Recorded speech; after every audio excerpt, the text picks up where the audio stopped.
All right. After I wrote my book on prayer, I got a chance. God opened up a lot of doors for me to go talk to a lot of different churches and actually several different denominations.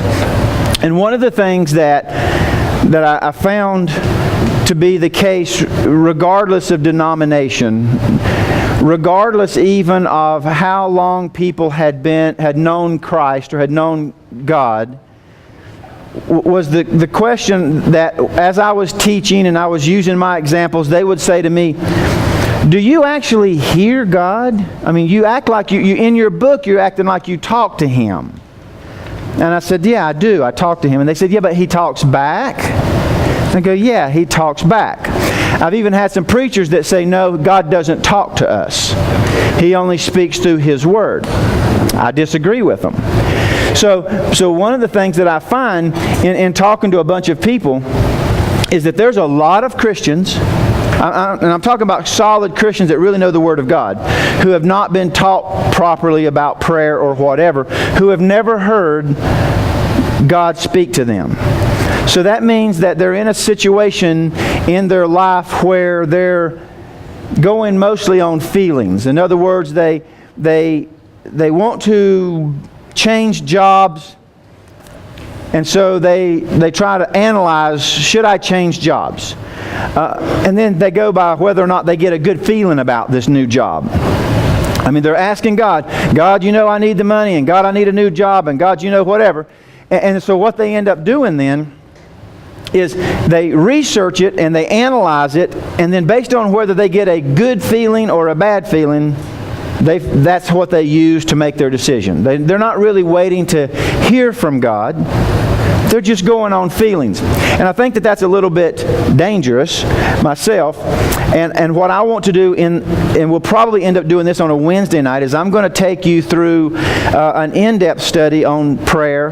Well, for those of you that would like to come to it anyway, because I want to get you past the point, and we'll probably, like I said, do that on a Wednesday night or something. We probably won't do that on a Saturday night. Because I want you to understand what it's like to be in relationship with God.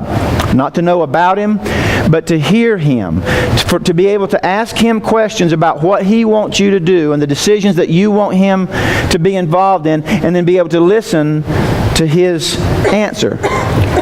So either way, whether you know how to hear God, and I want you to know that that's coming, because I think that that's important in our relationship with Christ, is that we learn how to communicate with Him. And when you're doing all the talking, you're talking at God, you're not communicating with Him unless you're listening. So you're praying at Him, you're not talking to Him. I want to get you past that, but that's going to take some time. But even in a situation, in a room this size, we're going to have some people that have heard from God, that do regularly ask God for His will. And then we're going to have some people that really think that that's exciting, that might be something that they want to do, but they've never really heard the voice of God. In either of those cases, what do we do when God seems to be uncommonly distant, just unusually quiet? What do we do when we're asking God and it seems like He leaves us hanging? We're asking God, we've got this big decision coming, we've got this big job opening coming, or we've got this chance to buy this house, or we've got something going on with our kids, or we've got something going on in our marriage, or whatever it is, and it's a major deal, and we're going to God and we're asking Him, what do you want me to do?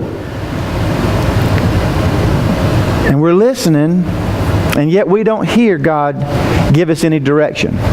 Those, I believe, of the Christians that I coach, are dangerous times. I believe when we're asking God, what do you want us to do about a certain situation, whether we're going on feelings or whether God opens doors or closes doors. There's a lot of ways that people try to justify listening or hearing from God, when they don't actually hear from God. They go on feelings. They go from, well, He opened the door, or He didn't open the door, or whatever. But whatever it is, when He is silent, when you're asking Him about something that's of major importance in your life, and He seems to be silent, I believe that those are dangerous times for Christians if we're not very careful. What we do is we'll wait for God for a little while. We'll ask Him several times, and we'll keep going back to Him because we really want to know His opinion. But at some point in time, if we just get impatient and He's not paying us any attention, well, then we'll just do what makes sense to us. We'll just do what seems best to us. And that's very dangerous. We're going to look at a situation like that tonight. We're going to start in Genesis chapter 12, and I'm going to go through a bunch of verses really quick because the meat of what we're going to understand in these passages is really not until the end. So when we go to Genesis chapter 12, verses 1 and 2, there's a man named Abram that all of you, I would imagine, have heard of. His name we are familiar with is Abraham, because later on in life, God changes Abram's name to Abraham, and He changes his wife Sarai to Sarah later in the story, if you will.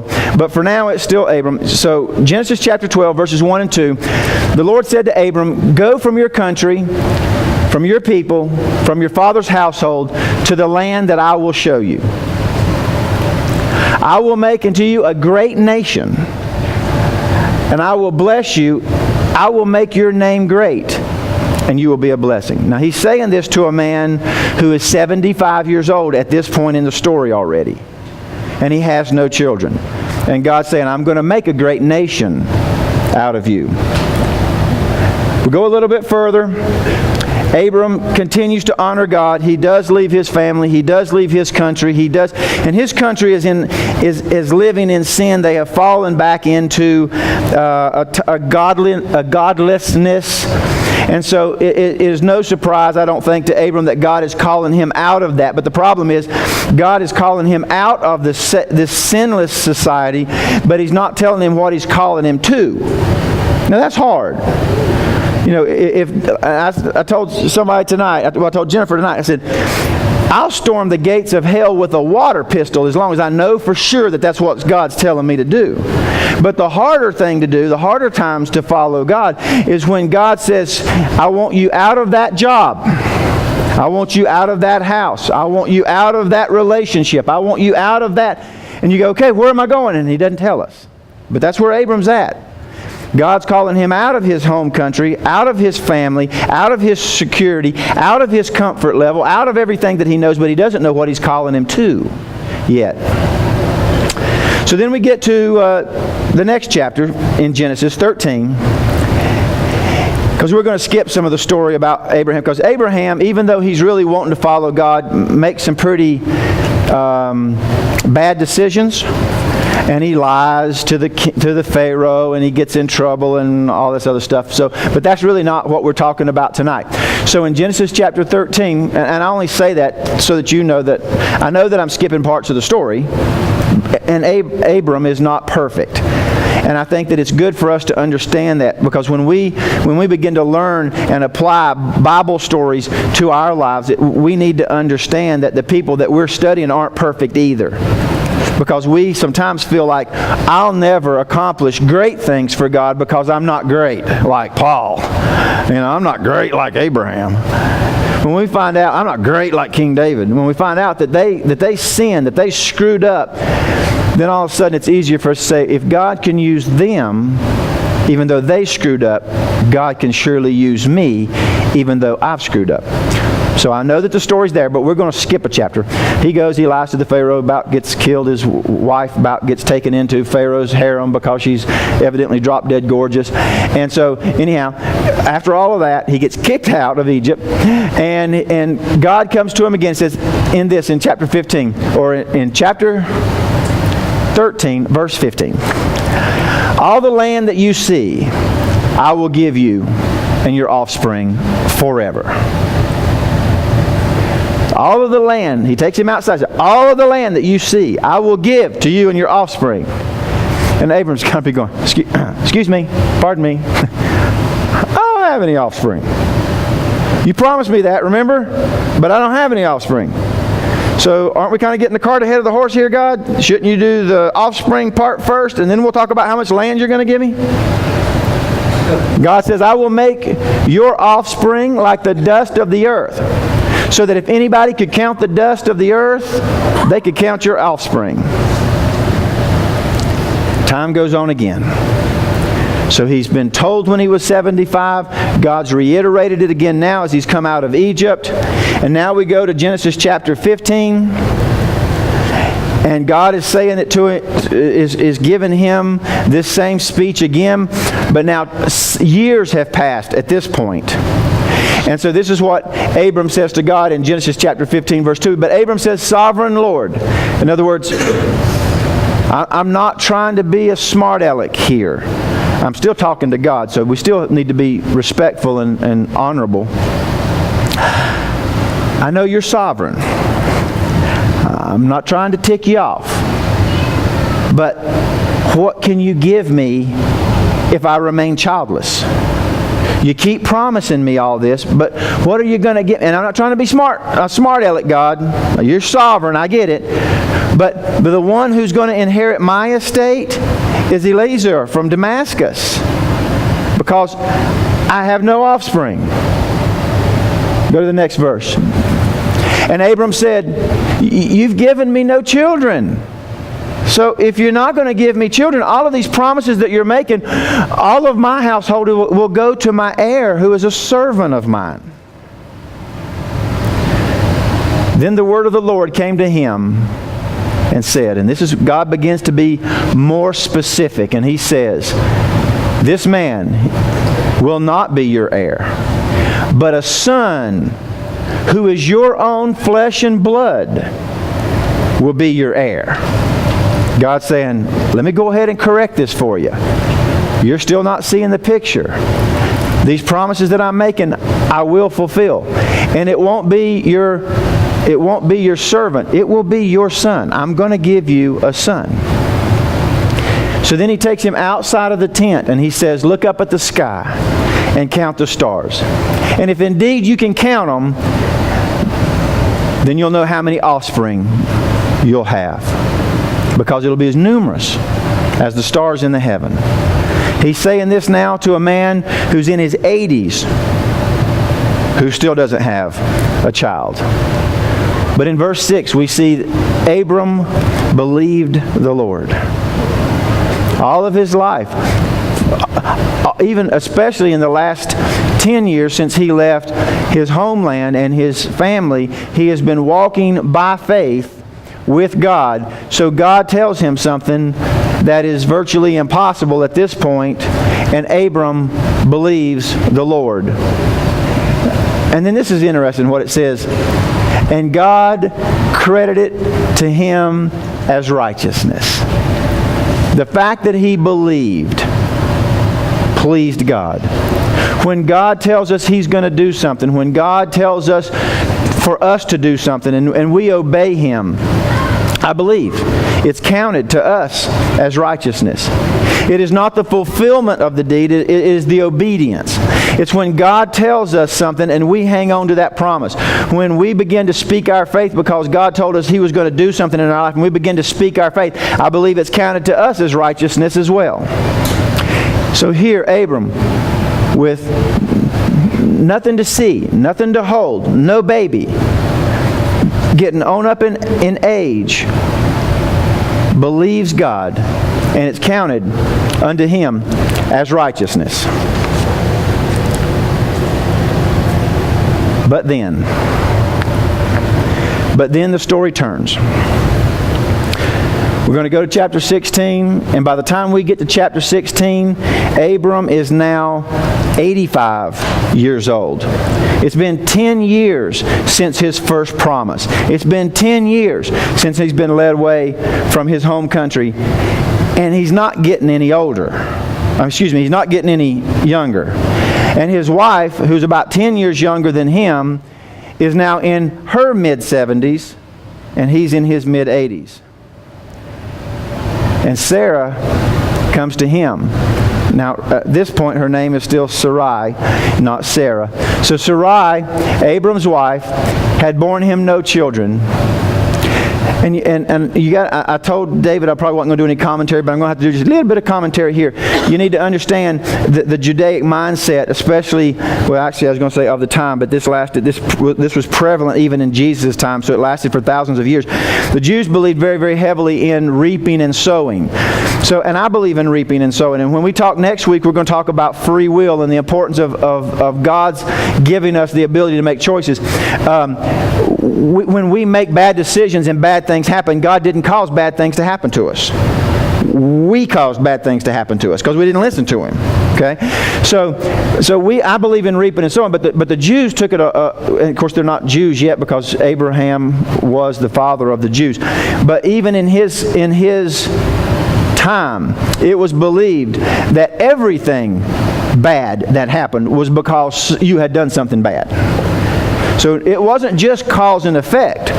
If you were barren, forget the medical. If you didn't have kids, God was punishing you for something. But I've not done anything wrong. Yeah, well, you did something wrong because you don't have any children, so God's obviously punishing you for something. So there was a stigma that went with this. So when Sarai didn't have any children, it was embarrassing. It wasn't just the lack of not having a baby to hold. And it really wasn't just a lack of not having an heir to pass your stuff on to. It was humiliating because you were embarrassed because the feeling was that you must have done something really bad. But there was an acceptable solution to this. In their time, this was acceptable. This was not sin. This was not adultery or anything like that. So Sarai had an Egyptian slave named Hagar. Now, when it says Sarai had the slave, Sarai had the slave. This was not Abraham's slave. Abraham had all kinds of slaves, men servants and women servants and that kind of thing. But it was traditional that the lady of the household, if they were rich, and these guys were rich, had her own slave that she bought, and it was hers, and it was not Abraham's. She could do with that slave anything that she wanted to. So she says to Abram, "The Lord has kept me from having children. So go sleep with my slave, and perhaps I can build a family through her."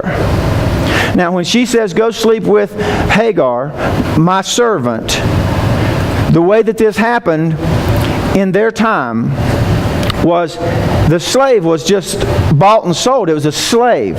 So if Abram or the husband who is without child goes into the slave and has a child with the slave then gives that child to her master to raise as her own.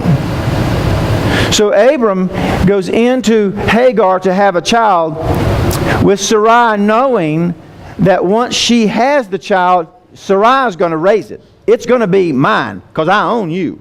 I own Hagar. And this, believe it or not, as twisted as this sounds, was acceptable in their culture. Okay? So there's not just, I just need you to get past well, that's adultery and God can't bless adultery and all that. It wasn't adultery. It was I mean, we don't believe in slavery either. But at the time, their culture was very different. So she says, "Go in to Hagar and perhaps we can have a child through her."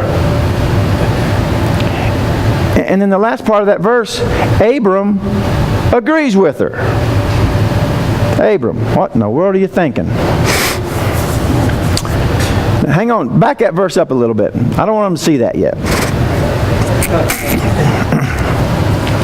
So Abram agreed to what Sarai said. He goes in to Hagar, and sure enough, she gets pregnant. Now, given the background, the cultural background that I've already given you, Abram goes in to a bought slave. Someone who has no significance in society. Someone who is bought and sold like you would buy and sell a camel or a horse. A nothing. A nobody. But Abram goes into her. She's pregnant. Sarai's not. Can you imagine the tension in the household? Because now all of a sudden Hagar is walking around all high and mighty, and God has blessed me, still ain't blessed you. I must not have the same sin in my life that you've got in your life, because you know what? Good stuff's happening to me, bad stuff's still happening to you. But you know what? But the one who's all cocky, the one who's all arrogant, is still the one that is owned by the one who doesn't have any children. The one who can still kill you if she wants to. The one that can still cast you out if she wants to. The one that can run you out of their village if she wants to, still owns you, even though she's blessed and you're not. Can you imagine the tension that begins to develop as soon as they find out that Hagar is pregnant? Then we go to the next verse. Well, actually, we skip a few verses that have to do with that tension, and the Bible talks about all this tension. And then we go to Genesis chapter 16:5,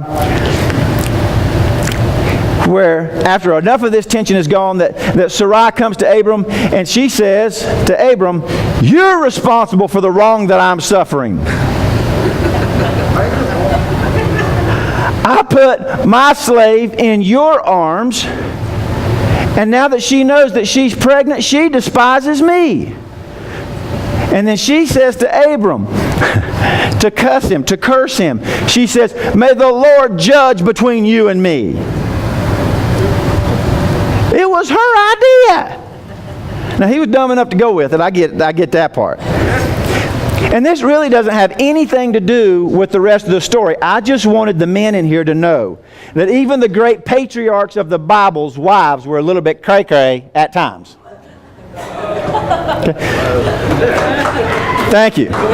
2, 3 brave men. The rest of you are still kind of shaking a little bit. Some of you guys are a little bit nervous. Yeah, they better not forget it either.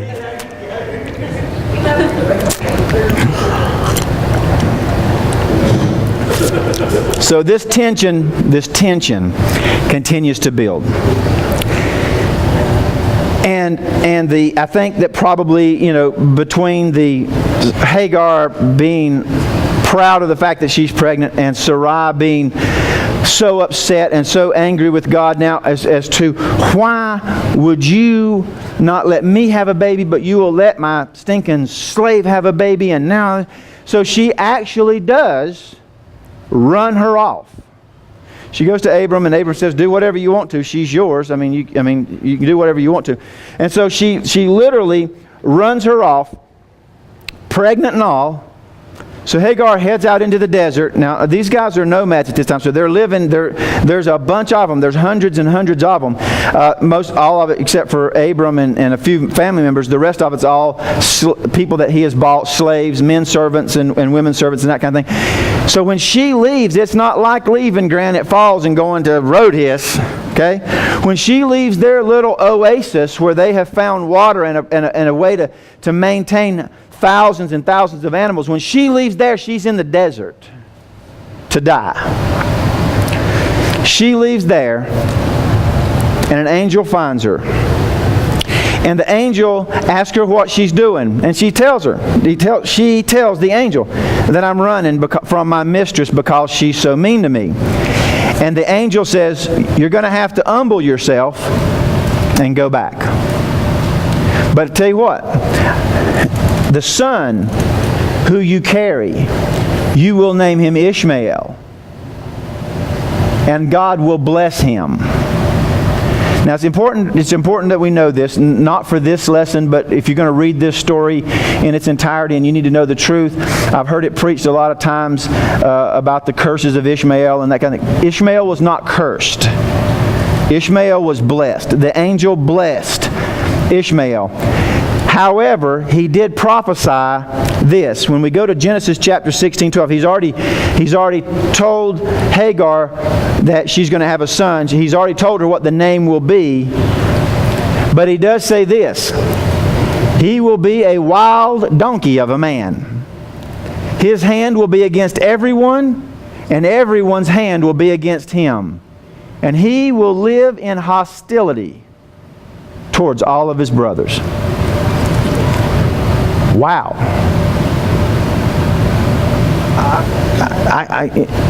I mean, this is the angel telling her, this is what I'm blessing the kid, and he's going to create great nations will come from him. And you are blessed. However, you need to know that this kid you're going to raise is going to be a jackass. He is going to be a wild donkey. And he's going to be a fighter, and everybody's going to hate him, and he ain't going to care because he's going to hate everybody. So you're going to have your hands full. I'm just telling you. That's not a curse. He blessed the child. He's just telling her what the child's going to be like. And then when we go on in this story, we find out that Hagar humbles herself, goes back to Sarai. Sarai evidently, the Bible doesn't say, but obviously takes her back in because Ishmael grows up with Sarai and Abram, which is later, like I said, Sarah and Abraham. And we know that God comes back to Abraham and tells him that you are going to have a child of your own this time next year. And Abraham laughed. Sarah had already laughed because she heard the guys that were prophesying about the child. She's already laughed. Now Abraham laughs. He says, I'm 99 years old. And Sarah's almost 90. And yet you say that we're going to have a child? And God says, in a year.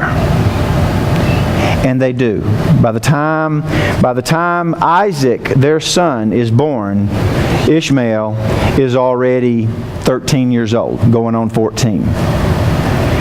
And by the time that Isaac is weaned, and I looked and I cannot find historically how long that takes, whether that is a couple years or less or more.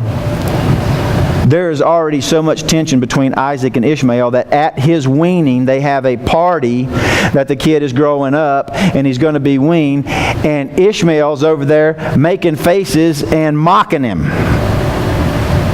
And so he and his mom get kicked out again. Now, that's the story. And I want you to know the story. And I realize that was a quick overview of several chapters. Not a lot of in-depth study on the verses, but this is where we start to get to the governing theological principle. I want you to understand the tension that happens here between Isaac and Ishmael. Isaac goes on to become the father of the Jews. Ishmael becomes the father of the Arabs. And they fight and they kill each other to this day. Isaac, Abraham and Sarah's son, did in fact fulfill the promises that God had promised. It is through that lineage that King David came. It is through that lineage that Jesus came. It is through that lineage that all of the Jews came, because Abraham was the first, and Isaac was his son. However, through Ishmael became great nations as well that we know today as the Arabs. And you guys know from history and you know from current events how much the Arabs hate the Jews. And they're constantly in battle and they're constantly fighting. Why did all of that tension start? Why do they kill each other to this day? Because Abraham and Sarai thought that it was a good idea to help God out. See, when the timing was right, 13 years later, when the timing was right, Abraham and Sarah still received what God had promised them all along.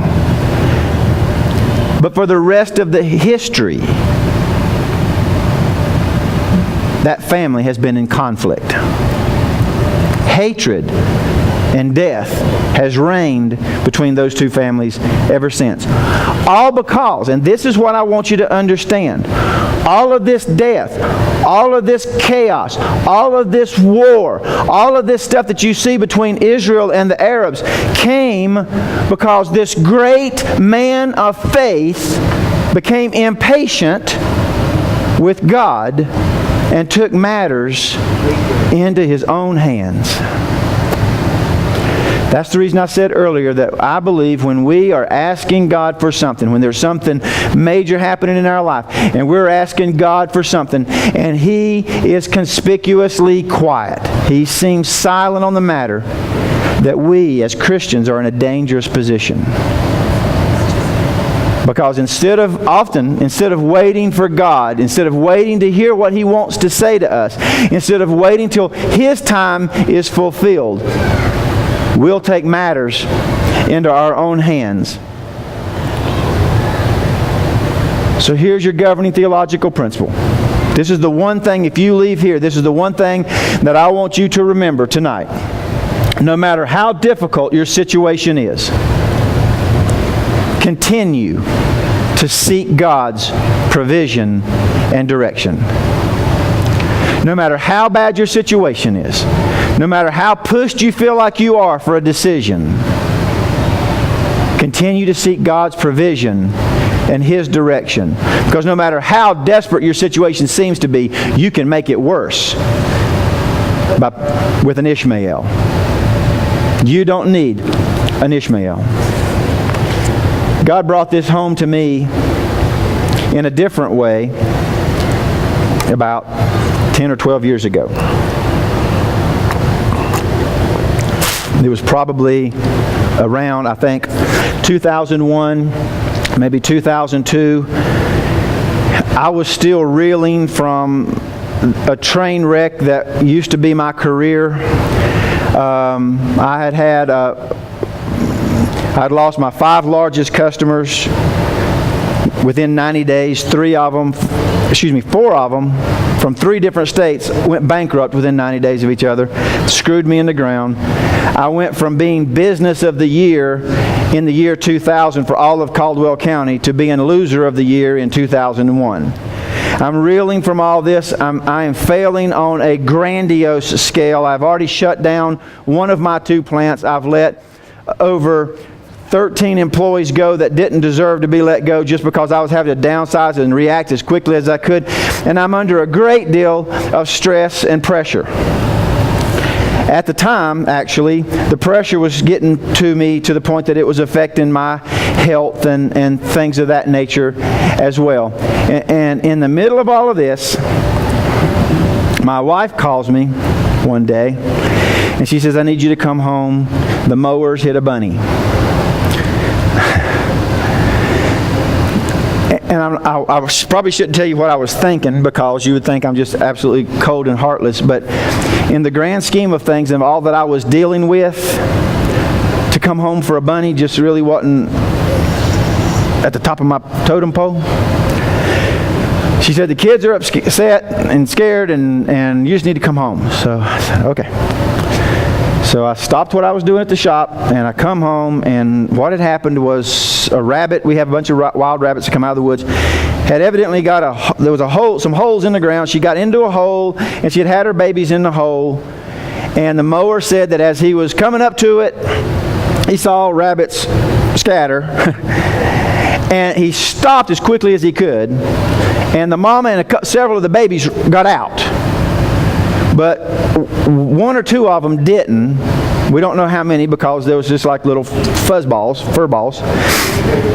And in the nest, there was one little rabbit that didn't get chopped up, but he didn't get out either, and he got hit by the blade, and he's cut and hurt. So we take him inside, because all the other ones have run away. All the others that survived run away. And we take this little rabbit, and he's little. He's little, like in your one hand, little. And we talked to some people, and we got some medicine, and we put it on where he had been cut up and stuff like that. And we kept him in a box, and I wouldn't let the kids play with him because they thought, "This is awesome, we're going to have a pet rabbit." And I said, "No, you're not going to have a pet rabbit. He's a wild rabbit. He's not, this is not a pet rabbit. He's going back out in the woods, and so you can't play with him, because if you begin to play with him, then he won't ever be able to go back out into the wild." So kids didn't like that, and they were only, at the time, Daphne would have been 5 or 6, and Philip would have been 11 or 12. So they were still pretty small. So we kept him in a box, fed him with a dropper, the whole routine that you do with little critters. And for 2 or 3 weeks, we hand-fed this little bunny. His cuts healed up. The fur started growing back. He got to where he would run around the box all day long, making all kinds of racket because he was wanting out. And so the day came. It was a Saturday, so I was already home. That it's time to let the rabbit out. And so I go downstairs, and I don't want the kids with me because I don't want them to see the little rabbit running into the woods. So I picked the little rabbit up. Now he's almost 2 handfuls because he's really gotten big in that last 2 or 3 weeks. And I pick him up. Now he's not been held, and he's scared to death. And he is just one little quivering ball of fuzz. So I'm petting him just a little bit, talking to him, trying to calm him down. Easy, big boy. We're going out to the woods now. You're getting ready to go home. Everything's going to be good. So I'm kind of petting him and I'm holding him. And our backyard is very steep. I mean, really steep. And so if I was walking down my yard, this quivering little bunny, as I start getting close to the woods, he begins to smell the trees, or he begins to do something, and he jumps right out of my hands. Well, since the yard is steep, if I'm holding him here, that's about 5 feet off the ground, but it would have been about 7 or 8 before he hit the ground. And when he did, he broke his leg.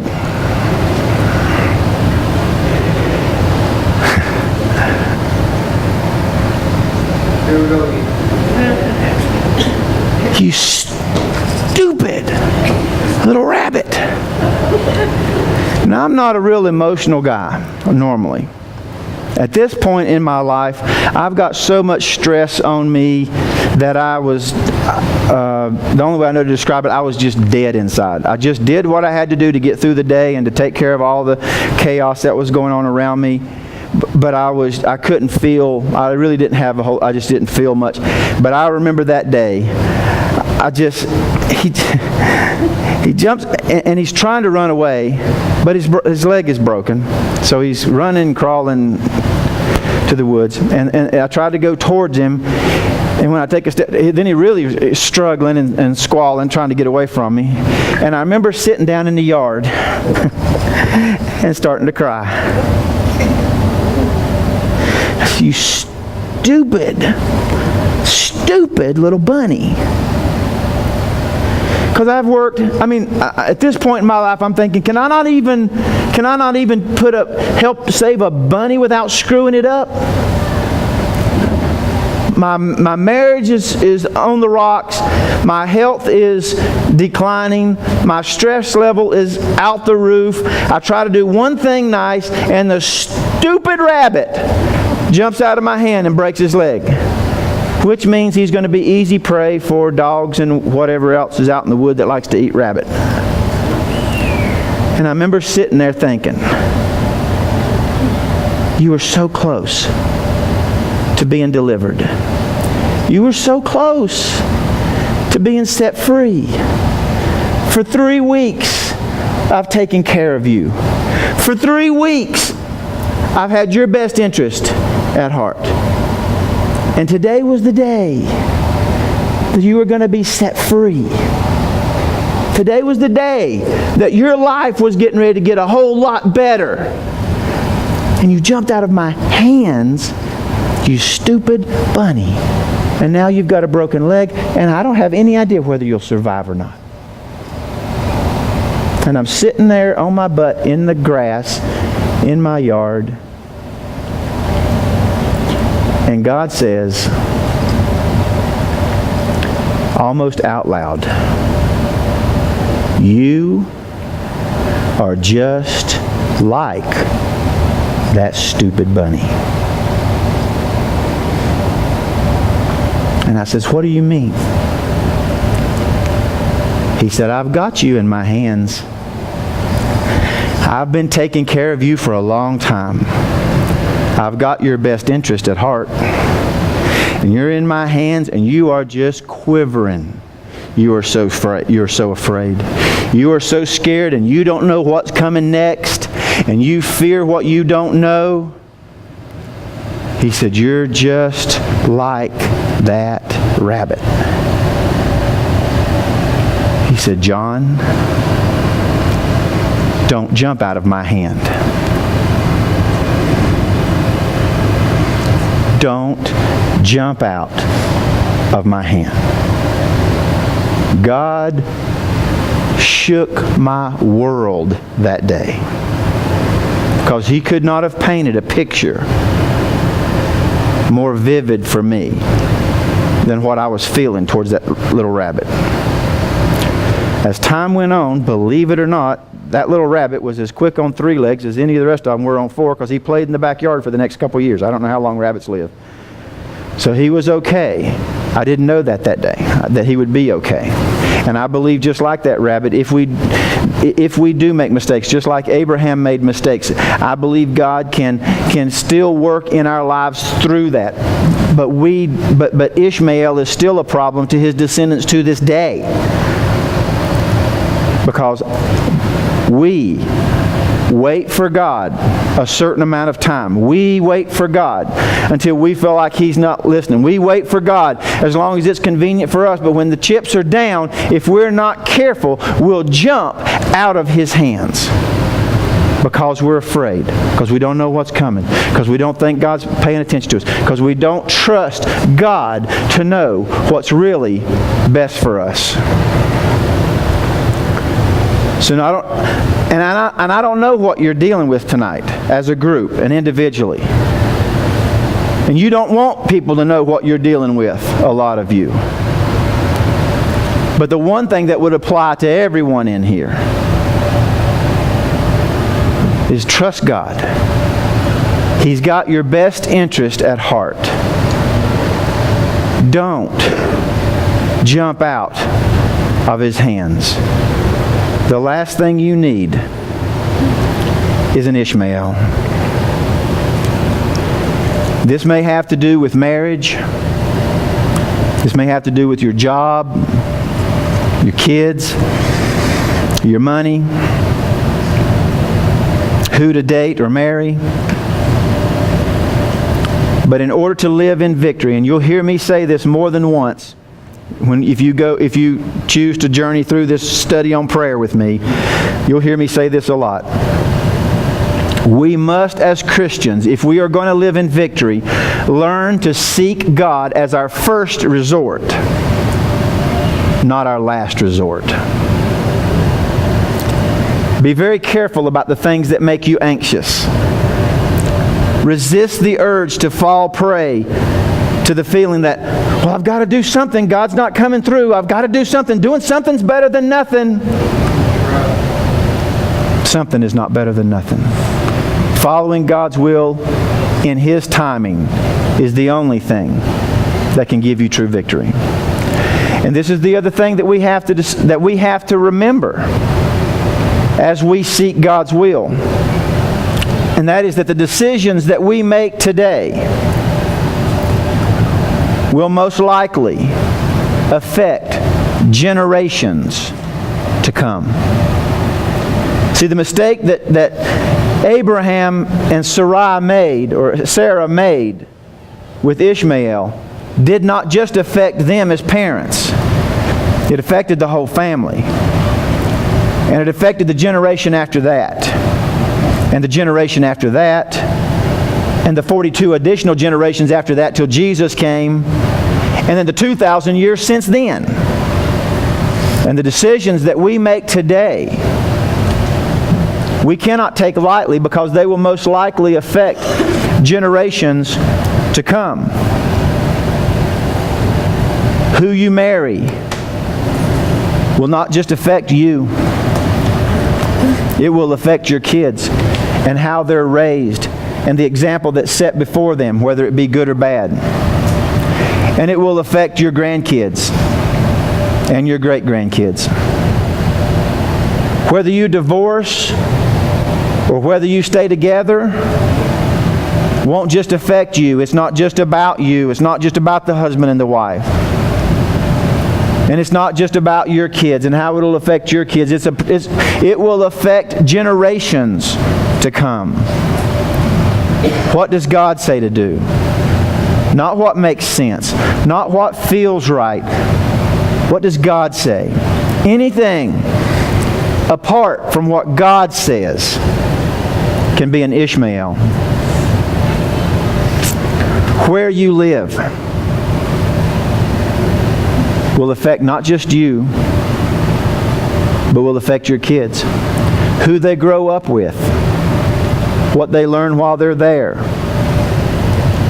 can affect your children, not just you. It's not just about the house that you live in or the neighborhood that you choose. I want you to understand that the house that you live in is in a certain neighborhood, and in that certain neighborhood that you live will be influences that will influence your children. And that house and that neighborhood is in a certain school district. And I don't care about, I'm not talking about choosing the best school district. I'm talking about no matter what school district you're in, that child is going to have influences in that school that will determine what kind of a Christian, what kind of a man or woman of God they will be or not be when they grow up. That won't just affect you, but them and their kids, and probably their kids and their kids. Where you live is even important. But how often do we buy houses and make decisions and purchase things, take jobs or quit jobs because I hate it, I don't like living here, it's too small, or I don't like this job, or I don't like who I'm working with. And we make decisions based on what makes sense to us. We don't even ask God about the job that we're in that we hate so much. Listen, I've had jobs that I hated so bad I got sick on Saturday or Sunday night because I knew I was going to go in Monday morning. I had jobs I hated.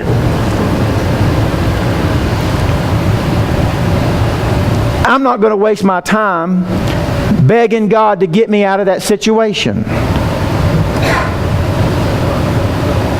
Why would I waste my time begging God to get me out of that job if I know that my Heavenly Father wants what's best for me? I have to know that as soon as He can let me out of that job, He will, because He don't want me to be miserable.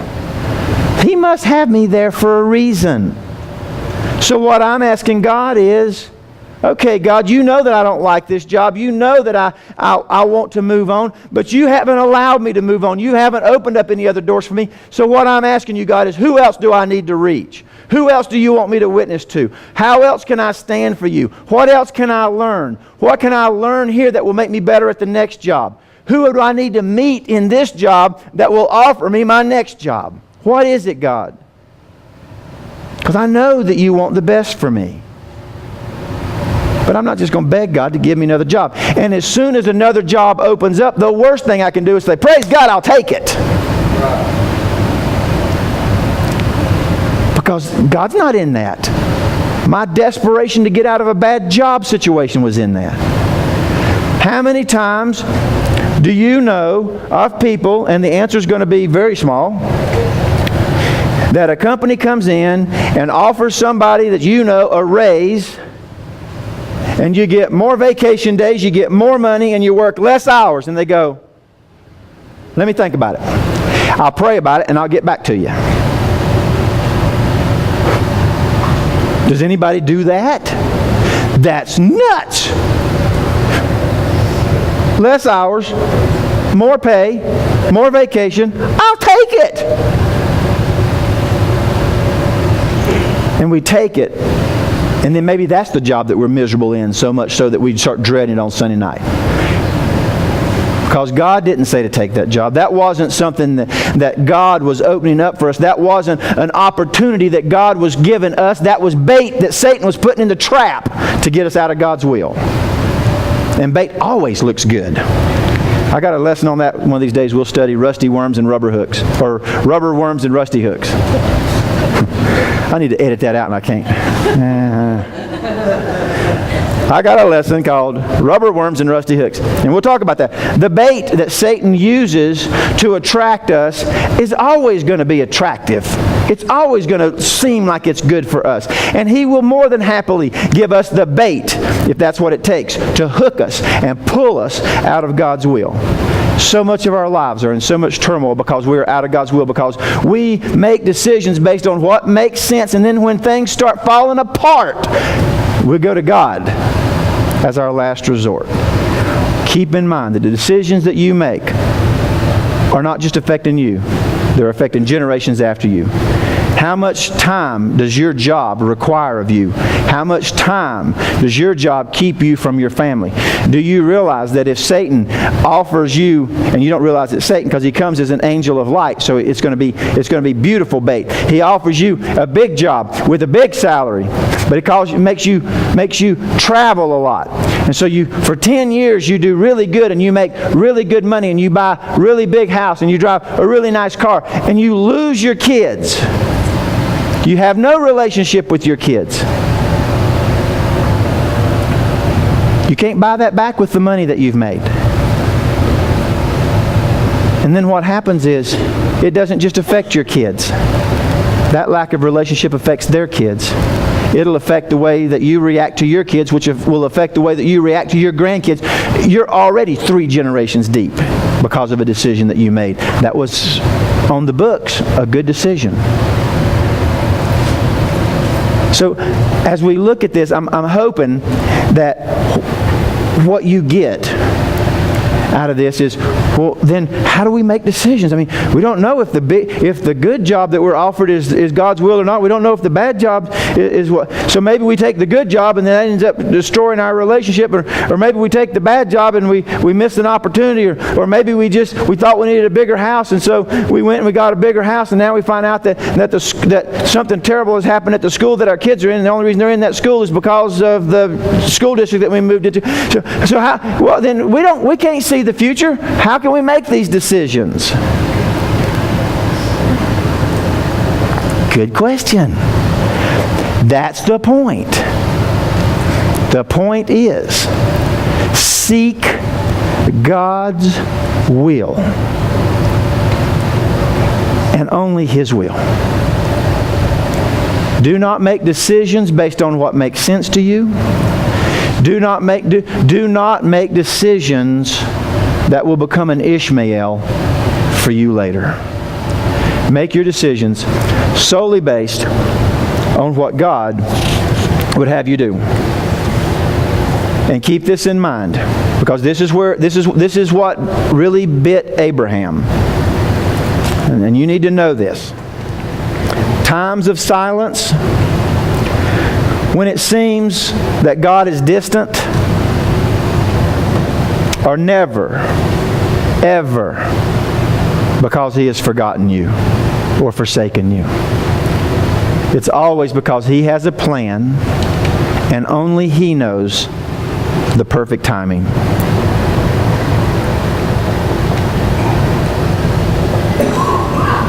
Sometimes God seems slow to help.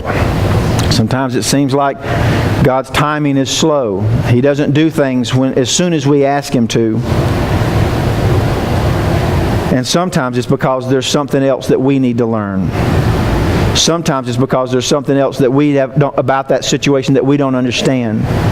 Sometimes there's something about that situation that is incomplete yet. And I go back to using the job scenario. Maybe God doesn't want you to go. He can give you a promotion tomorrow if He wants to. I know it's Sunday tomorrow. He can give you a promotion. Your boss can call you on Sunday and give you a promotion if He wants to. God can do whatever He wants to. Maybe the reason that He hasn't is because there's still somebody in your department. There's still somebody in your company. There's still somebody in your sales force. There's still somebody that needs to reach you with a word from God to encourage you. Or maybe you're the one that needs to lead them to Christ. He can't let you out of that job because you haven't fulfilled your purpose yet in that job. He's not slow. He's not forgotten you. He's not forsaken you. His timing is not fulfilled. Maybe. I remember one time, I ain't got time to tell you the story. We were pouring our driveway and was building the wall, and things got messed up, and the contractor's left hand didn't know what the right hand was doing. It was a mess. And I remember praying to God, this is ridiculous, and I'm frustrated, and can these guys not figure out what they're going to do, and why God did you tell me to do this project? and then stop it right in the middle, and it's just it's an absolute mess. Why would you do that, God?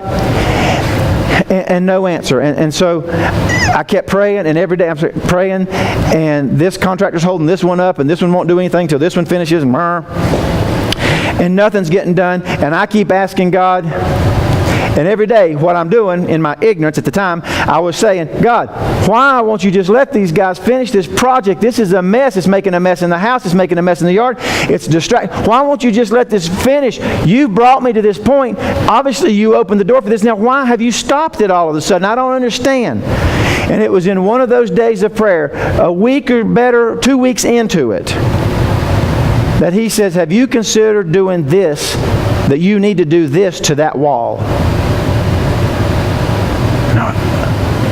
No, I haven't. He said, has the contractor thought that they need to do that? I said, I don't know.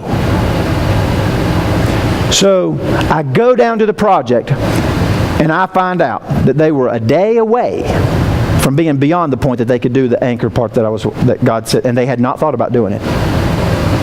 This thousands of dollars project could have been ruined had they done it on time.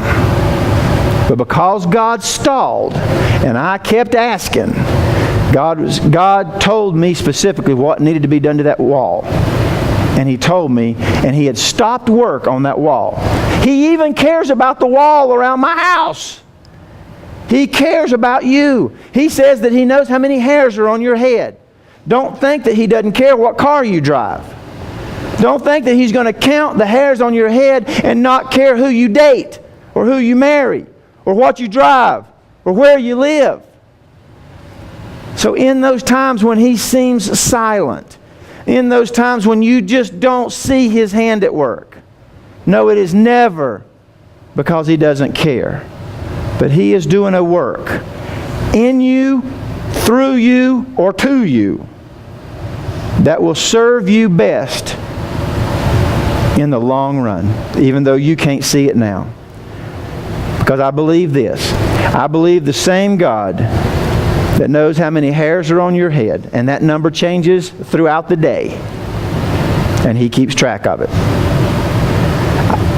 I know that if He loves me that much, He is not going to waste my time.